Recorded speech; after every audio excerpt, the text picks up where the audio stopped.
High, আমি প্রভাত ঘোষ। তোমাদের সকলকে সায়েন্স গ্রামার চ্যানেলের পক্ষ থেকে ওয়েলকাম।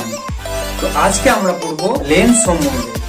এর আগের ভিডিওগুলি যারা এখনো দেখোনি, দেখো আমার ভিডিও ডেসক্রিপশনে ভিডিওর লিঙ্ক দেওয়া আছে, সেই লিঙ্ক থেকে তোমরা চাইলে ভিডিওগুলি দেখে নিতে পারো। তাহলে এখন শুরু করা যাক লেন্স। দেখো, ধরো কোনো একটা ছোট ছোট লেখা আছে, সেই লেখাটা আমরা পড়তে পারছি না, তখন আমরা কি কোন একটা লেন্স ব্যবহার করলে, যেটাকে আতস কাচ বলি, যখন আতস কাচটা নিলাম তখন লেখাটা বড় করে দেখতে পেলাম, অর্থাৎ এটা লেন্সের সাহায্য হচ্ছে। ধরো কারো চোখের বলে চশমা লাগানো হয় চোখের পাওয়ার ঠিক করার জন্য, সেখানেও কি ব্যবহার করা হয় না, লেন্স ব্যবহার করা হয়। তাহলে লেন্স জিনিসটা কি? লেন্স হলো দুটি গলীয় তল বা একটি গলীয় তল ও একটি সমতল দ্বারা সীমাবদ্ধ স্বচ্ছ প্রতিসারক মাধ্যম। এটা হচ্ছে লেন্স। স্বচ্ছ প্রতিসারক মাধ্যম মানে কি? যার মধ্য দিয়ে আলো সহজেই পাস করতে পারে। এবার লেন্স দু রকমের হয়, একটা হচ্ছে উত্তল লেন্স আর একটা হচ্ছে অবতল লেন্স। একটা উত্তল আর একটা হচ্ছে অবতল।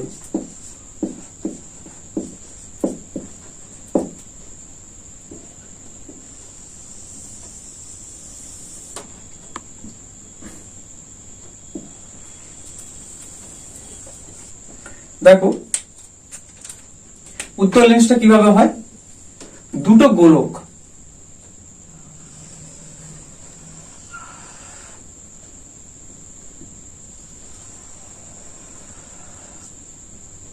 এরকম একটা গোলক, আবার একটা গোলক নিচ্ছি,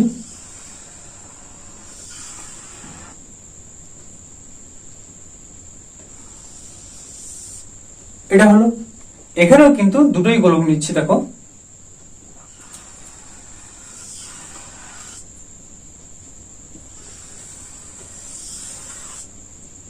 আমার একটু ছোট বড় হয়েছে, অবশ্য গোলক দুটো ছোট বড় হতে পারে, তবে আমাদের সিলেবাসে যেটা আছে সেটা দুটো গোলকই সমান হবে, অর্থাৎ দুটোরই দুটো এই বক্রতলটা সমান হতে হবে।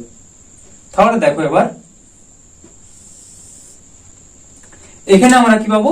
উত্তল লেন্স। এখানে লেন্স পাচ্ছি, আর এখানে দেখো এটা যদি জয়েন করি, এটা একটা লেন্স পাচ্ছি। এই লাল অংশটা হচ্ছে লেন্স। উত্তল লেন্সের যদি সংজ্ঞা বলতে বলা হয়, তাহলে বলবে যে লেন্সের মধ্যভাগ মোটা ও মধ্যভাগ থেকে প্রান্তের দিক ক্রমশ শুরু হয়ে যায়, সেই লেন্সকে বলা হয় উত্তল লেন্স। আর অবতল লেন্স বললে কি বলবে না, যে লেন্সের মধ্যভাগ সরু বা পাতলা ও ক্রমশ প্রান্তের দিকে গেলে লেন্সটি পুরু হয়ে যায়, সেই লেন্সকে বলবো অবতল লেন্স। এবারে উত্তল লেন্স কিভাবে সৃষ্টি হচ্ছে দেখো। উত্তল লেন্সের ক্ষেত্রে এখানে একটা আমরা গোলক নিয়েছি, এখানে একটা গোলক নিয়েছি। ধরো ব্যাপারটা কি হচ্ছে, এরকম একটা গোলক নেওয়া হয়েছে, গোলকের এই সোজা কেটে দেওয়া হলো, তাহলে এই অংশটা পাচ্ছি, অর্থাৎ এই অংশটা কি হবে, ব্যাপারটা দেখতে গেলে এই অংশটা মানে ব্যাপারটা হচ্ছে এরকম, এরকম। তো অ্যাকচুয়ালি এই জিনিসটা কি? অ্যাকচুয়ালি এই জিনিসটা আমরা এইভাবে লম্বা ভাবে দেখছি, এটাকে ঘুরিয়ে দিলে কি দেখতে পাবো, জাস্ট বাটির মতো জিনিসটা হচ্ছে না, জিনিসটা হচ্ছে অ্যাকচুয়াল এইরকম, আর এই তলটা হচ্ছে সমতল। এখানে এটা বলতে আমরা যদি এইভাবে দেখি, তাহলে কি এই লাইনটা দেখতে পাবো না, কেবলমাত্র এই লাইনটা দেখতে পাচ্ছি, সেটা এটা। কিন্তু অ্যাকচুয়ালি এখানেও একটা সার্কেল আছে, এই জিনিসটা একই রকম ভাবে, তার মানে এই অংশটা কাটলে এটা পাচ্ছি, মানে এই ধারের জিনিসটা আমরা পেলাম, এই ডান দিকটা পাবো।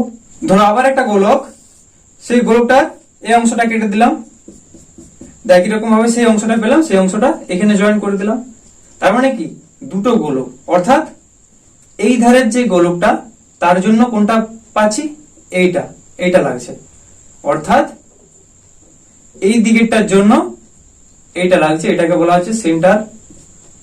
গোলকের এটা বক্রতা কেন্দ্র, এটাকে C1 বলছি। কারণ কি প্রথম দিকের তো লেন্সের ভাগটা এই ধারটা নেওয়া হয়েছিল, এই ধারের এই যে এই বক্রতলটা পাওয়া গেছে, এইটার জন্য তো C1 এর জন্য এটা থেকে এভাবে কাঁটা কম্পাসে বসালে তো এটা পাচ্ছি, ওই জন্য এইটা হচ্ছে C1। আর এই ধারের যে লেন্সটা ডান দিকের যে প্রান্তটা, অর্থাৎ এই প্রান্তটা, এটা হচ্ছে C2 বক্রতা কেন্দ্রের জন্য পাবো। একই রকম ভাবে এখানে দেখো, এখানে এই বক্রতা কেন্দ্রটা পাচ্ছি C1 এর জন্য, এটা C1। এই ক্ষেত্রে কিন্তু ডান দিকেরটা C1 ছিল, এই ক্ষেত্রে এই ধারেটাই C1, কারণ এখানে কি হয়েছিল, ডান দিকের গোলকটার জন্য তো বাম দিকের এই লেন্সের অংশটা পেয়েছি, এখানে কিন্তু লেন্সের বাম দিকের অংশটা বাম দিকের গোলকের জন্যই পাবো, তাহলে এটা C1 আর এটা হচ্ছে C2। এবারে বলছি লেন্সের উন্মেষ, কি বলছি না, উন্মেষ।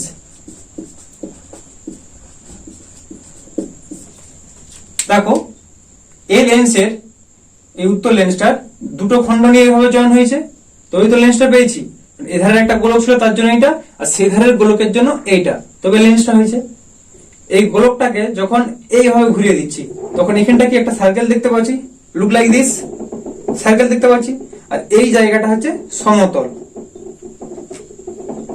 এখানে যে সার্কেলটা পাচ্ছি এর বাকি অংশটা বাদ দিয়ে দিলাম, অর্থাৎ এটা হচ্ছে একটা সমতল। এটাকে যদি মানে তির্যক ভাবে না দেখে যদি সমান ভাবে দেখি, এরকম একটা সার্কেল পাচ্ছি, এটা কি সমতল। এর যে সবচেয়ে বড় যে, অর্থাৎ সবচেয়ে বড় যে একটা সার্কেলের কি, সেটা হচ্ছে তার ব্যাস। এই সবচেয়ে বড় যে, এটা হচ্ছে ব্যাস, এটাকে আমরা বলবো উন্মেষ, অর্থাৎ এখান থেকে এই অংশটা হচ্ছে উন্মেষ। তার মানে এই অংশটা মানে কোন অংশটা, এই অংশটা ছবিতে হচ্ছে এইখান থেকে এটা, কিছু একটা নাম দিয়ে দাও, ধরো এটা বলছি P1, এটা বলছি P2, তাহলে P1 P2 হলো এই উত্তর লেন্সটার উন্মেষ বা রৈখিক উন্মেষও বলতে পারো। একই রকম ভাবে এখানেও যে অংশটা পেয়েছি সেটার ক্ষেত্রে উন্মেষ পাবো, এখান থেকে এই ডিস্টেন্সটা উন্মেষ, এখান থেকে এই ডিস্টেন্সটা উন্মেষ, মানে আমরা বলতে পারি এখান থেকে এই দুটো যা ডিস্টেন্স ছিল এখান থেকে এইটা ডিস্টেন্সটা তো সেম জিনিস, তার মানে এই অবতল লেন্সের উন্মেষটা হচ্ছে এখানে, এটা হচ্ছে রৈখিক উন্মেষ। তাহলে এখানে নামগুলো কি দিচ্ছি, ধরো এটা বলছি P1, এটা বলছি P2, P3, P4।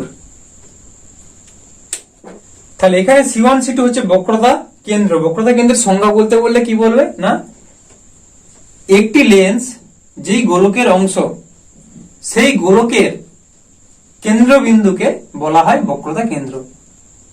দুটোর ক্ষেত্রে এক বক্রতা কেন্দ্রের সংজ্ঞা। আর দুটি বক্রতা কেন্দ্র সংযোগকারী সরলরেখাকে, অর্থাৎ এই যে C1 C2 এর সংযোগ যে সরলরেখাটা পাচ্ছি, এটাকে বলা হয় প্রধান অক্ষ। তার মানে তুমি যে ছবিটা বাকি অংশগুলো তুমি মুছে দাও, তাহলে আলটিমেট কি জিনিসটা দেখতে পাচ্ছ, আলটিমেট জিনিসটা দেখতে পাচ্ছ এরকম একটা লেন্স, তার C1 C2 হলো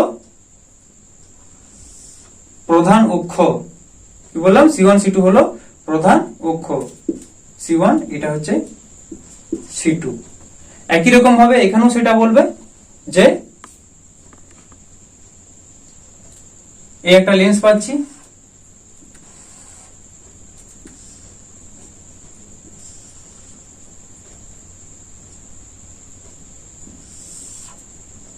এখানে C2, এখানে C1, C1 C2 হলো এর প্রধান অক্ষ অবতল লেন্সের ক্ষেত্রেও। এবার হচ্ছে বলছি বক্রতা ব্যাসার্ধ। তাহলে বক্রতা ব্যাসার্ধ কি হলো, উন্মেষ হলো বক্রতা কেন্দ্র, বক্রতা এবার ব্যাসার্ধ বলছি, বক্রতা ব্যাসার্ধ। দেখো উত্তর লেন্সের ক্ষেত্রে এই দুটো গোলকের অংশ, তাহলে একটি লেন্স যেই গোলকের অংশ বা যে গোলকগুলির অংশ, যে গোলক দুটির অংশ, সেই গোলক দুটির ব্যাসার্ধই হলো ওর বক্রতা ব্যাসার্ধ। অর্থাৎ C1 এর জন্য বক্রতা ব্যাসার্ধ কোনটা, এটা, তো এটা নাম দাও R1, আর C2 এই ধারে কার্ভটার জন্য বক্রতা ব্যাসার্ধ R2। একই রকম ভাবে এখানেও বক্রতা ব্যাসার্ধ কোনটা, এই ডিস্টেন্স থেকে এটা R1, আর এটা হচ্ছে আরেকটা গোলকের এই দিকের অংশটা, সেটাকে বলবো R2। যেই গোলকের অংশ লেন্সের এই তলটা, সেই গোলকের ব্যাসার্ধই হলো বক্রতা ব্যাসার্ধ। ওকে, এবার হচ্ছে উত্তল লেন্স এবং অবতল লেন্সকে ক ভাগে ভাগ করা যায়। দেখো, উত্তল লেন্সকেও 3 ভাগে ভাগ করা যায়, আবার অবতল লেন্সকেও 3 ভাগে ভাগ করা যায়। তাহলে ফার্স্ট হচ্ছে উত্তল লেন্স। ছবিগুলো আগে আঁকছি। দেখো, দুটো তলই হচ্ছে উত্তল, এরকম একটা লেন্স হতে পারে। বা দেখো, একটা তল সমতল আর একটা তল উত্তল, বা এটা হতে পারে একটা তল উত্তল আর একটা তল অবতল। এইটা সে একই রকম ভাবে অবতল লেন্সেরও 3টে ভাগ আছে, এভাবে হতে পারে। তাহলে যে লেন্সের, যদি ফার্স্ট উত্তল লেন্সটাকে আসি, যে লেন্সটা দেখো উভয় তলই উত্তল, অর্থাৎ উভয় উত্তল হলে কি বলবে? উভোত্তল। উভোত্তল, উভোত্তল। একটা তল সমতল, একটা তল উত্তল, সেটাকে কি বলবো? দেখো, যেই তলটার বক্রতা ব্যাসার্ধ বেশি তার কথাটা আগে যাবে, যার বক্রতা ব্যাসার্ধ কম তার কথাটা পরে যাবে। এই তলটা কি? সমতল। সমতলের বক্রতা ব্যাসার্ধ কত? ইনফিনিটি, অসীম। তার মানে আগে সমতল, তারপর আসবে উত্তল। তাহলে এটা কি বলবো? সমতল উত্তল। সমতল যুক্ত উত্তল, সমতল উত্তল, সমতল উত্তল। আর এটাকে কি বলবো? দেখো, এখানে কার বক্রতা ব্যাসার্ধ বেশি? এটার বক্রতা ব্যাসার্ধ কম, এটা হচ্ছে উত্তল দিক ছিল, আর এটার বক্রতা ব্যাসার্ধ কিন্তু বেশি। অর্থাৎ তুমি যদি এটা একটা গোলক আঁকো তাহলে বুঝতে পারবে। দেখো না, এটা কত বড় গোলকটা হচ্ছে, তাই না? এত বড় হচ্ছে। আর এটাকে যদি আঁকো, এটা কত বড় হবে? এখানে শেষ যাচ্ছে। তার মানে এর বক্রতা ব্যাসার্ধটা বেশি এই তলটার, তাই না? আর এই তলটার বক্রতা ব্যাসার্ধ কম, অর্থাৎ যার বক্রতা ব্যাসার্ধ বেশি সেটাকে আগে লিখবো, আগে বললাম। তার মানে ফার্স্টে কোনটা আসবে? অবতলটা, তারপর উত্তল ভাষাটা লিখতে হবে। তাহলে এটাকে বলবো অবতল লোত্তল। অবতল যুক্ত উত্তল, তাহলে অবতল লোত্তল, অবতল উত্তল। এবার আসছি অবতল লেন্সের ক্ষেত্রে। অবতল লেন্সের দেখো উভয় তলই অবতল, তাহলে সেটাকে কি বলবো? উভাবতল। উভাবতল, অর্থাৎ উভয় তল অবতল। আর এটা কি? একটা সমতল, একটা অবতল। যার বক্রতা ব্যাসার্ধ বেশি, এটার বক্রতা ব্যাসার্ধ কত? অসীম। এত বড়, অনেক বড় সাইকেল হবে, তার বক্রতা ব্যাসার্ধ অসীম, ইনফিনিটি। এটা বেশি, তাহলে এটা হচ্ছে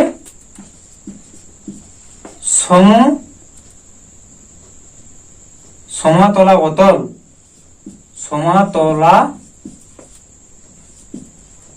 বতল, সমতল যুক্ত অবতল, সমতলা অবতল।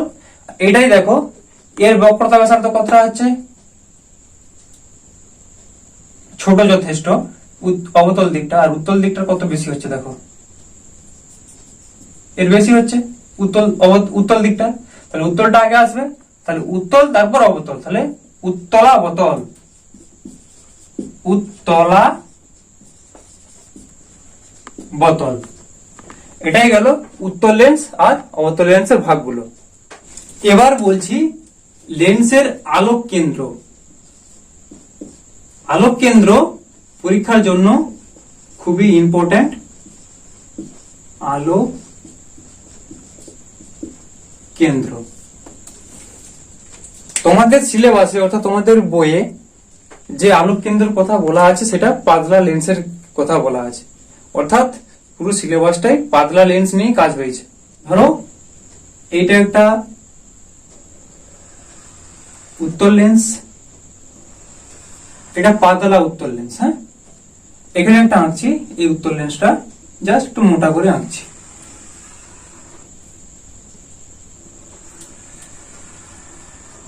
এটা হলো একই রকম ভাবে অবতল লেন্স আঁকছি।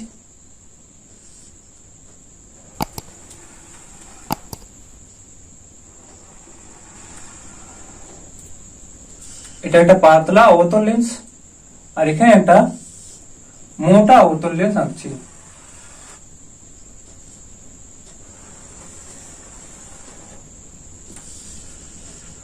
এটা হলো। তাহলে যদি বলে যে পাতলা লেন্সের ক্ষেত্রে আলোক কেন্দ্র, তাহলে বলবে যে পাতলা লেন্সের ক্ষেত্রে আলোক কেন্দ্র হলো এমন একটি বিন্দু যার মধ্য দিয়ে আলো গেলে ওই আলোক রশ্মির কোনো চ্যুতি হয় না। অর্থাৎ এই বিন্দুটা হচ্ছে আলোক কেন্দ্র। এখানে দেখো আলোটা আসছিল, আলোটা আবার সোজাই চলে গেল, অর্থাৎ আলোটার কোনো চ্যুতি হয় না। কিন্তু অ্যাকচুয়ালি কি আলোর চ্যুতি হয় না? লঘু মাধ্যম থেকে ঘন মাধ্যমে গেলে আলোর চ্যুতি হবেই। এটা পাতলা লেন্স বলে চ্যুতিটা কম হবে, কিন্তু চ্যুতি হবে। অর্থাৎ এই কথাটা অ্যাকচুয়ালি ভুল, মানে এটা চ্যুতি হয় না ধরে নেওয়া যায়, কিন্তু চ্যুতি অ্যাকচুয়ালি হয়, কিছু কম হলেও হবে। তাহলে অ্যাকচুয়ালি জিনিসটা কি হচ্ছে, এটা আলোক কেন্দ্র। আর যখন পরীক্ষায় পড়ে আলোক কেন্দ্র কাকে বলে এটাই পড়ে, পাতলা লেন্সের ক্ষেত্রে আলোক কেন্দ্র কাকে বলে এটা পড়ে না। অর্থাৎ অনেকে এমনি পাতলা লেন্সের ক্ষেত্রে টেক্সটে অর্থাৎ যেটা আছে সেই সংজ্ঞাটাই লিখে দেয়, প্রধান অক্ষের উপর অবস্থিত এমন একটি বিন্দু যার মধ্য দিয়ে আলো গেলে কোনো চ্যুতি হয় না, তাকে বলা হয় পাতলা লেন্সের আলোক কেন্দ্র। এটা অনেক সময় অনেকেই নাম্বার দেয় না, সেই জন্য তোমাদের কি হয় দেখো, অ্যাকচুয়াল যে জিনিসটা হয় আলোক রশ্মি এসে পড়লো, আলোক রশ্মিটা এখানে পড়লে এখান থেকে আবার প্রতিষ্ঠিত হবে। আলোক রশ্মিটা মাঝ বরাবর এই অংশ যাবে,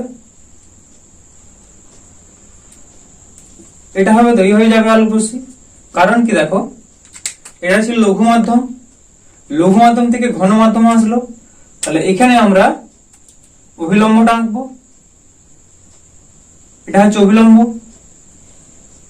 লঘু মাধ্যম থেকে ঘন মাধ্যমে আলোক রশ্মি এলে আলোক রশ্মিটা কি হবে, ঘন মাধ্যমে যখন ঢুকবে অভিলম্বের দিকে সরে যাবে, অর্থাৎ এই সোজা না গিয়ে অভিলম্বের দিকে সরে যাবে, তাই না? একই রকম ভাবে আবার যখন ঘন মাধ্যম থেকে লঘু মাধ্যমে বেরাবে তখন কি হবে, অভিলম্ব এই সোজা যাওয়ার কথা, এই সোজা না গিয়ে অভিলম্ব থেকে দূরে সরে যাবে, অর্থাৎ এই সোজা আসছে, এটাই হয়।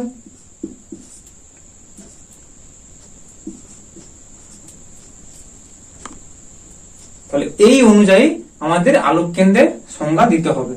তাহলে কি বলবে আলোক কেন্দ্রের সংজ্ঞা বললে, লেন্সের কোনো একটি তলে আপতিত রশ্মি লেন্সের বিপরীত তল থেকে আপতিত রশ্মির সমান্তরালে নির্গত হওয়ার পর যদি ওই রশ্মিটি লেন্সের প্রধান অক্ষকে যেই বিন্দুতে ছেদ করে, তাহলে কি বলবে না, কোনো লেন্সের একটি তলে আপতিত রশ্মি এবং তার বিপরীত তলে ওই আপতিত রশ্মির সমান্তরালে নির্গত রশ্মি যখন লেন্সের প্রধান অক্ষকে যে বিন্দুতে ছেদ করে সেই বিন্দুকে আমরা বলবো লেন্সের আলোক কেন্দ্র, অর্থাৎ এই বিন্দুটা। একই রকম ভাবে যদি এখানে অবতল লেন্সের ক্ষেত্রে করো, অবতল লেন্সের ক্ষেত্রে কি হবে, এটা পাতলা লেন্স বললে আলো আসবে, আলো সোজাসুজি বেরিয়ে যাবে, পাতলা লেন্স। আর যখন মোটা লেন্স বলবো, অ্যাকচুয়ালি আলোক কেন্দ্র বললে সংজ্ঞাটা সবারই ক্ষেত্রে একই। যদি বলে যে উত্তর লেন্সের আলোক কেন্দ্র কাকে বলে, তখন খালি প্রথমে উত্তর লেন্স ভাষাটা বসিয়ে দেবো, আর কিছু নয়। এমনি ইন জেনারেল আলোক কেন্দ্র কাকে বলে এটাই পড়ে। তোমাদের এই ছবিটা একটু পাতলা লেন্সের মতো করা হয়ে গেছে, এই মাঝখানের অংশটা আর একটু মোটা করতে হবে, মানে ছবিটা অনেকটা পাতলা লেন্সের মতো দেখাচ্ছে, এরকমটা হবে, এরকম জিনিসটা হবে, ঠিক আছে? তাহলে দেখো এখানে এসে আলোক রশ্মিটা পড়ছে, তির্যক ভাবে পড়তে হবে আলোক রশ্মিটা, আলোক রশ্মিটা এইভাবে এসে এখানে পড়লো। তাহলে অভিলম্ব কোনটা, এখানে তার অভিলম্ব, অবশ্যই আলোটা কি হবে, অভিলম্বের দিকে চলে যাবে, যাওয়ার কথা ছিল এই সোজা, অর্থাৎ এই সোজা না গিয়ে আলোটা যাবে অভিলম্বের দিকে বাঁকবে, অর্থাৎ এই সোজা আসলো, এই সোজা যাওয়ার কথা ছিল, এই সোজা, এই সোজা মেঘে, এই সোজা মেঘে গেল। দেখে আবার এটা কি করছি, অভিলম্ব আঁকছি, এখানে কি হবে, আবার ঘন মাধ্যম থেকে বায়ু মাধ্যমে যাচ্ছে অর্থাৎ লঘু মাধ্যমে যাচ্ছে, তাহলে আবার অভিলম্ব থেকে দূরে সরে যাবে। তাহলে আলোটা কোন দিকে যাবে,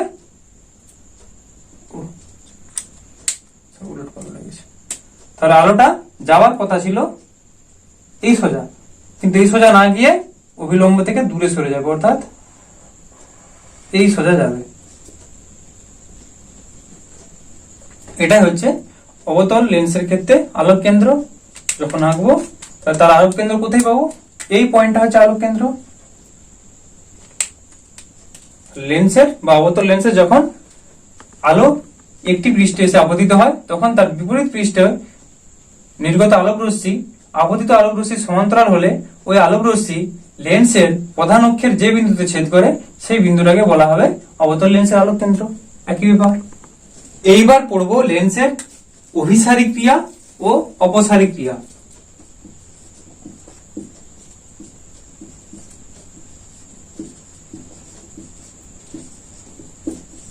অভিসারী ক্রিয়া এটা হচ্ছে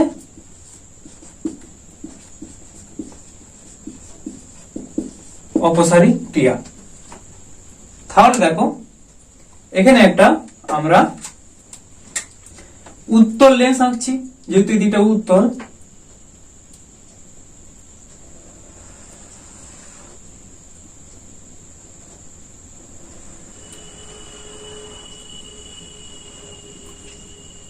এটা তার প্রধান অক্ষ। একই রকম ভাবে এইখানে একটা অবতল লেন্স আঁকছি।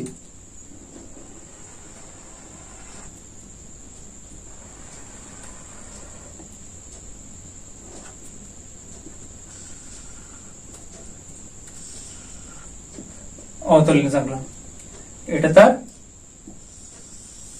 প্রধান অক্ষ। এবার দেখো কতগুলো আলোক রশ্মি এই লেন্সের সমান্তরালে এসে, মানে প্রধান অক্ষের সমান্তরালে এসে লেন্সের উপর পড়ছে। এরকম পড়ছে।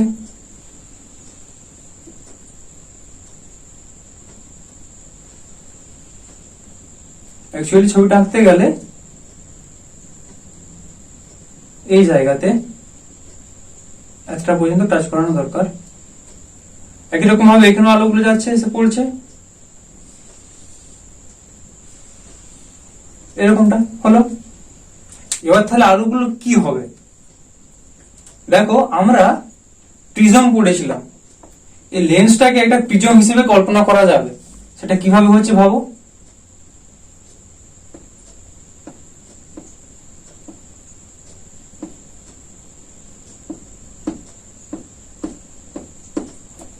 দেখো তাহলে এই অংশটা দেখো একটা প্রিজমের মতো লাগছে কিনা। এটা একটা প্রিজম,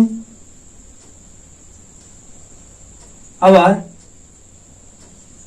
এটা একটা প্রিজম। হ্যাঁ, প্রিজমের এখানটা ত্রিভুজ ছিল, এখানটা ত্রিভুজটা নেই, এই কোণটা নেই, কিন্তু এটা লুক লাইক তো প্রিজমের মতো দেখাচ্ছে। এখানটা একটা প্রিজমের ন্যায়, বহু কি আর প্রিজম হবে, প্রিজমের মতো। একই রকম ভাবে এখানটাও প্রিজমের মতো। আমরা কি জানি, প্রিজমে যখন আলোক রশ্মি এসে পড়ে তখন কি হয়, আলোক রশ্মিটা প্রিজমের যে ভূমি সেই ভূমির দিকে বেঁকে যায়।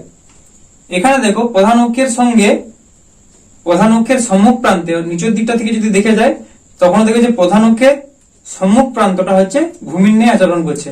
তাহলে এই প্রিজমটার ক্ষেত্রে আলোক রশ্মিটা আসছে তখন ভূমি কোনটা, এটা। এই প্রিজমটার ক্ষেত্রে যখন আলোক রশ্মি এসে পড়ছে তখন ভূমি কোনটা, এইটা। এই প্রিজমের ক্ষেত্রে ভূমি হচ্ছে এইটা। একই রকম ভাবে যখন উপরের দিকটা দেখছি লেন্সের, তখন ভূমিগুলো সব নিচের দিকে হচ্ছে, অর্থাৎ প্রধান অক্ষের দিকে হচ্ছে, অর্থাৎ এখানে ভূমি এটা, এর ক্ষেত্রে ভূমি এটা, এর ক্ষেত্রে ভূমি এটা। তাহলে আলোক রশ্মিগুলো কোন দিকে যায়, ভূমির দিকে বেঁকে যায়। তাহলে আলোক রশ্মিগুলো ভূমির দিকে বেঁকে গেলে নির্গত হওয়ার পর এখানে এসে পড়বে, এই রশ্মিটাও নির্গত হয়ে এখানে এসে পড়বে।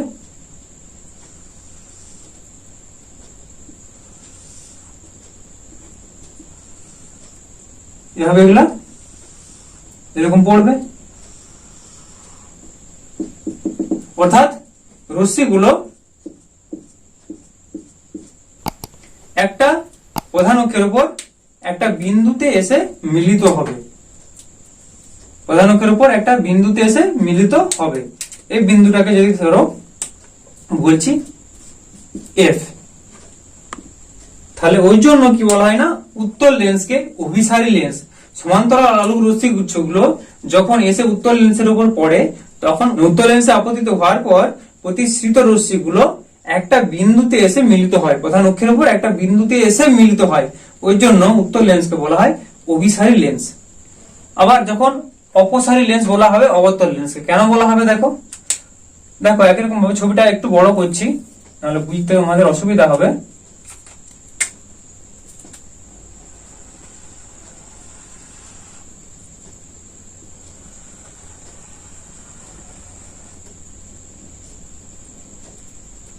জাস্ট এরকম, এখানেও সমান্তরাল অনেকগুলো আলোক রশ্মি এসে পড়লো। ধরা যাক প্রধান অক্ষের সঙ্গে সমান্তরাল ভাবে আলোক রশ্মিগুলো আসছে,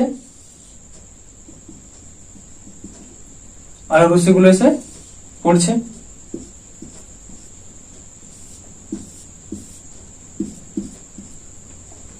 এখানেও একই রকম ভাবে প্রিজম কল্পনা করব।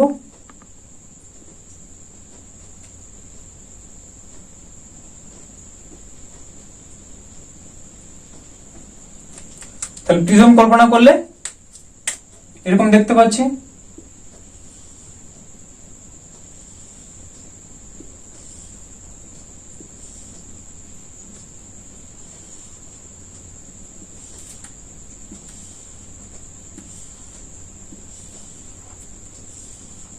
এটা এখানে দেখো কোন বাহুটা বড় আছে, এই প্রিজমটার ক্ষেত্রে যদি বলি উপরের বাহুটা বড় আছে এই বাহুটার থেকে, তার মানে এর ভূমি হচ্ছে উপরের দিকে, অর্থাৎ প্রধান অক্ষের বিপরীত দিকে অবতল লেন্সের ক্ষেত্রে ভূমিগুলো হবে। উত্তল লেন্সের ক্ষেত্রে দেখো ভূমিগুলো হয়েছিল প্রত্যেকটা প্রিজমের প্রধান অক্ষের দিকে, কিন্তু অবতল লেন্সের ভূমিগুলো হবে প্রধান অক্ষের বিপরীত দিকে। অর্থাৎ এই ক্ষেত্রে ভূমি এটা, এই প্রিজমটার ভূমি এটা, এখানে এইটা, এর ক্ষেত্রে আবার কি হবে উপরের দিকে হবে, তাহলে বিপরীত দিকে হচ্ছে প্রধান অক্ষের। তাহলে আমরা কি জানি আলোক রশ্মি যখন প্রিজমের পড়ে তখন আলোক রশ্মিগুলো প্রতিসৃত যখন হয় বা নির্গত যখন হয় তখন ভূমির দিকে বেঁকে যায়। অর্থাৎ এই আলোক রশ্মিটা এসে পড়লে কোন দিকে যাবে, এই সোজা বেরিয়ে যাবে। একই রকম ভাবে আচ্ছা এই বাহুটাকে প্রধান অক্ষটাকে আর একটু বড় করছি, ওকে। এখান থেকেও যখন রশ্মিটা নির্গত হবে তখন কি হবে না, সেও ভূমির দিকে বেঁকে যাবে। এখানে রশ্মিটা যখন নির্গত হবে তখন সেও কি হবে না, ভূমির দিকে বেঁকে যাবে। একই রকম ভাবে এখান থেকে যখন রশ্মিগুলো নির্গত হবে ভূমির দিকে বেঁকে যাবে, এইভাবে যাবে। অর্থাৎ দেখো এই রশ্মিগুলো ছড়িয়ে যাচ্ছে, এবং এই রশ্মিগুলোকে যদি আমরা পেছন দিকে বাড়াই তাহলে রশ্মিগুলো এসে একটা বিন্দুতে মিলিত হবে। রশ্মিগুলোকে পেছন দিকে বাড়ালে একটা বিন্দুতে মিলিত হবে। এটা একটু টানা ভুল হয়েছে, এটা এই সোজা ছিল। একই রকম ভাবে এটাকে পেছন দিকে বাড়ালে একটা বিন্দুতে এসে মিলিত হবে। তাহলে কি হচ্ছে দেখো, অবতল লেন্সের ক্ষেত্রে আলোক রশ্মি সমান্তরাল আলোক রশ্মিগুলো এসে অবতল দর্পণে পড়ার পর সেগুলো অপসারী রশ্মি রূপে ছড়িয়ে যাচ্ছে। অর্থাৎ ওই লেন্সের প্রধান অক্ষের উপর একটি বিন্দু থেকে অপসৃত হচ্ছে বলে মনে হয়। এই জন্য অবতল লেন্সকে বলা হয় অপসারী লেন্স। কি বললাম, অবতল লেন্সকে বলা হয় অপসারী লেন্স। তাহলে লেন্সের অভিসারী ও অপসারী ক্রিয়া আমরা পড়লাম। এবার পড়বো লেন্সের ফোকাস,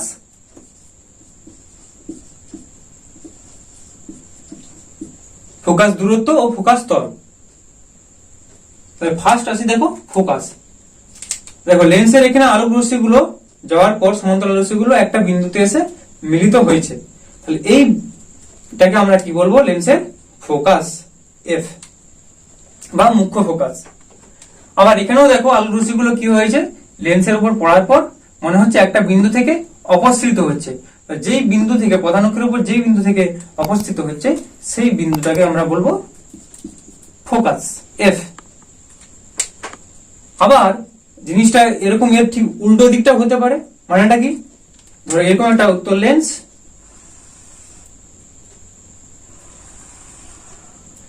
উত্তল লেন্সের এটা প্রধান অক্ষ।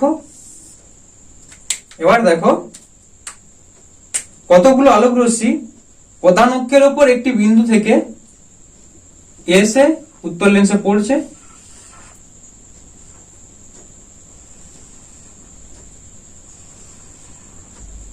তারপর সেই রশ্মিগুলো পড়ার পর সমান্তরাল রশ্মি রূপে নির্গত হচ্ছে।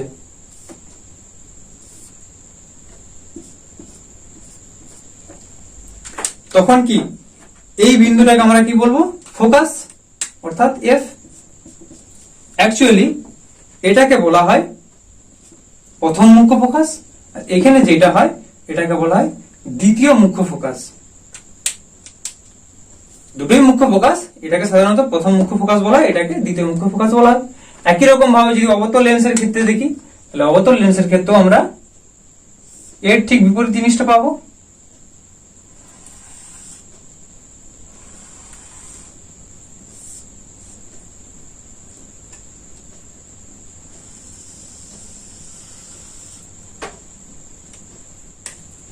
আলোগুলো বিভিন্ন দিক থেকে ছড়িয়ে আসছে।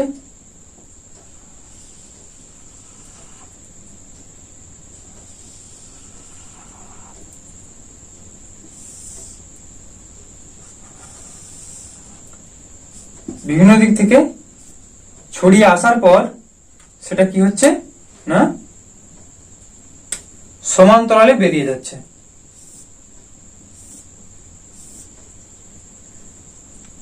এবং সে আলোগুলোকে আমরা কি করবো, একটা বিন্দুতে এসে পড়ছে বলে ইমাজিন করতে পারবো। প্রধান অক্ষের উপর একটা বিন্দুতে এসে পড়ছে বলে ইমাজিন করব।